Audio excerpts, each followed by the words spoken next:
The impact of African American women in bringing about women's suffrage, although often understated, cannot be ignored. Despite facing numerous obstacles, members of Pittsburgh's black suffrage organizations, such as the Lucy Stone League, succeeded in informing and organizing their peers in support of the movement. In the early 20th century, African American women in the Hill District began forming social clubs to discuss literature, current events, and community issues. The Aurora Reading Club, a Pittsburgh group founded in 1894 and still active today, as well as the Narcissus Literary and Musical Club, were spaces where black women began to openly identify with the burgeoning suffrage movement. The Ritt family, in particular sisters Emma, Mary, and Sarah, engaged many of the groups in the struggle for gaining votes for women.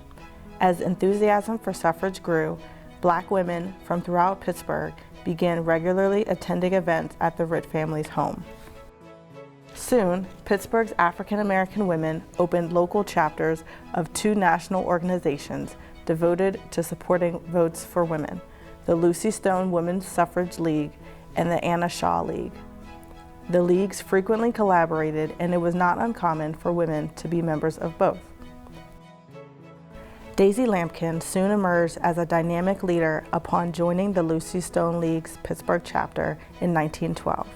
By 1915, she'd made such an impact that she became the chapter's president, overseeing its activities during the hectic years leading up to the ratification of the 19th Amendment in 1920.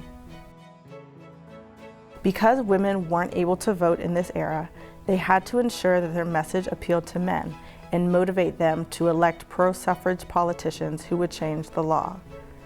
To gain the political support of black men, Pittsburgh's African American women were better positioned than their white counterparts and used their influence and savvy to reach the men in their community. In addition to meetings catering to league members, both groups organized gatherings in various public spaces and invited men in the community to attend. They would often arrange for guest speakers to elaborate on the importance of suffrage for the black community. The Lowendy Club, an exclusive men's establishment in the Hill District, held an event with John Marin, who emphasized the need for women's suffrage. It is likely African American female suffragists influenced the topic selection. To combat the local chapter's financial constraints, the women devised ECHO meetings.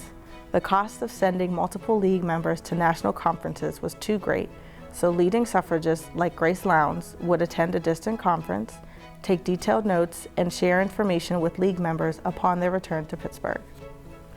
By echoing what they'd learned, Pittsburgh suffragists like Hallie Q. Brown amplified the suffrage message, ensuring that the latest and most pertinent information reached every corner of the city.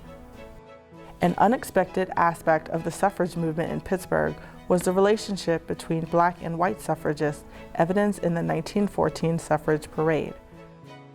While the racism that was present during the early 20th century still existed, in at least this one instance, Pittsburgh suffragists of all races were working together to win the vote. Members of both the Lucy Stone and Anna Shaw Leagues maintained their activism beyond passage of the 19th Amendment, ensuring that legal and fair standards were upheld at the polls. The ambition, innovation, and execution these women displayed in pursuit of enfranchisement has left a powerful legacy in the city of Pittsburgh and beyond.